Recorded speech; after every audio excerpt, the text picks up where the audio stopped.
یہ میری فیوریٹ ترین حدیث ہے حدیث قدسیوں میں سے، صحیح مسلم میں کتاب البر والصلہ چیپٹر کے اندر حدیث قدسی، الفاظ اللہ تعالیٰ کے، فرمان اللہ تعالیٰ کا نبی صلی اللہ علیہ وسلم کے مبارک منہ سے۔ سیدنا ابو ذر غفاری رضی اللہ تعالیٰ عنہ نبی صلی اللہ علیہ وسلم سے بیان فرماتے ہیں کہ اللہ تعالیٰ فرماتا ہے، نمبر 1، اے میرے بندو، میں نے اپنی ذات کے اوپر ظلم حرام کر دیا ہے اور اسے تمہارے درمیان بھی حرام کر دیا ہے، لہذا تم بھی ایک دوسرے پر ظلم مت کرو۔ نمبر 2، اے میرے بندو، تم سب گمراہ ہو سوائے اس کے کہ جسے میں ہدایت دوں، تم مجھ سے ہدایت طلب کرو، میں تمہیں ہدایت عطا کروں گا۔ نمبر 3، اے میرے بندو، تم سب بھوکے ہو سوائے اس کے جسے میں کھانا کھلا دوں، تم مجھ سے کھانا طلب کرو، میں تمہیں کھانا کھلاؤں گا۔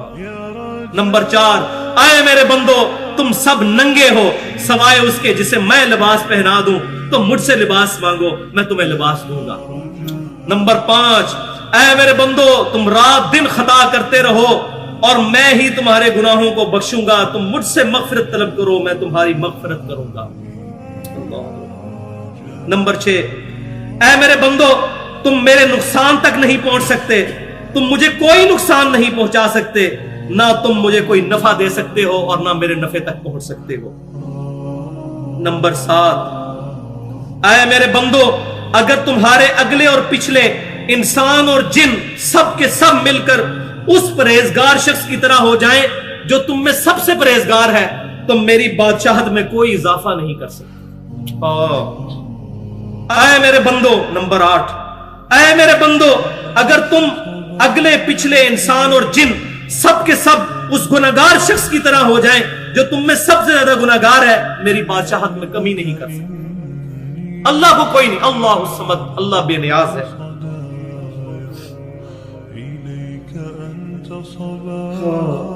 نمبر 9، اے میرے بندو، اگر تمہارے اگلے اور پچھلے انسان جنات سب کے سب مل کر ایک میدان میں اکٹھے ہو جائیں اور مجھ سے سوال کریں تو ان میں سے ہر ایک کو اس کی خواہش کے مطابق عطا کروں گا، میرے خزانے میں اتنی کمی بھی نہیں آئے گی جتنی ایک سوئی کو سمندر میں داخل کرنے سے۔ اور نمبر 10، اے میرے بندو، یہ تمہارے ہی اعمال ہیں جنہیں میں نے تمہارے لیے محفوظ کر لیا ہے۔ کتنا قدردان ہے اللہ، ہمارے اعمال محفوظ کرتا ہے، قیامت والے دن جزا دے گا۔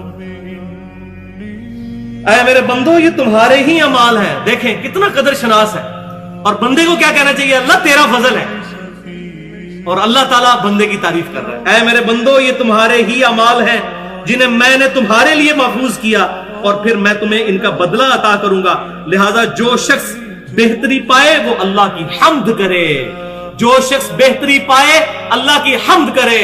الحمدللہ رب العالمین، سبحان اللہ و بحمدہ عدد خلقہ ورضا نفسہ وزنت عرشہ ومداد کلماتہ۔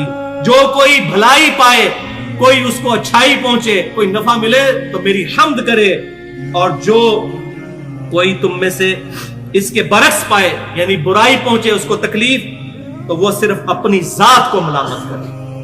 اللہ تعالیٰ اپنے بندوں پر ظلم نہیں کرے، اپنی ذات کو ملامت کرے۔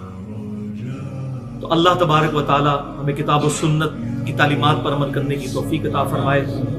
اللہ تبارک و تعالیٰ اپنے نیک اور محبوب بندوں کا قیامت والے دن ہمیں ساتھ نصیب فرمائے۔ اللہ تبارک و تعالیٰ ہمیں مدینہ شریف میں شہادت کی موت، جنت البقیع میں مدفن اور جنت الفردوس میں اپنے محبوب صلی اللہ علیہ وسلم کا پڑوس نصیب فرمائے۔ جو حق بات میں نے کہی ہمارے دلوں میں راسخ فرمائے، اگر میرے منہ سے کوئی غلط بات نکل گئی تو ہمارے دلوں سے معاف کر دے۔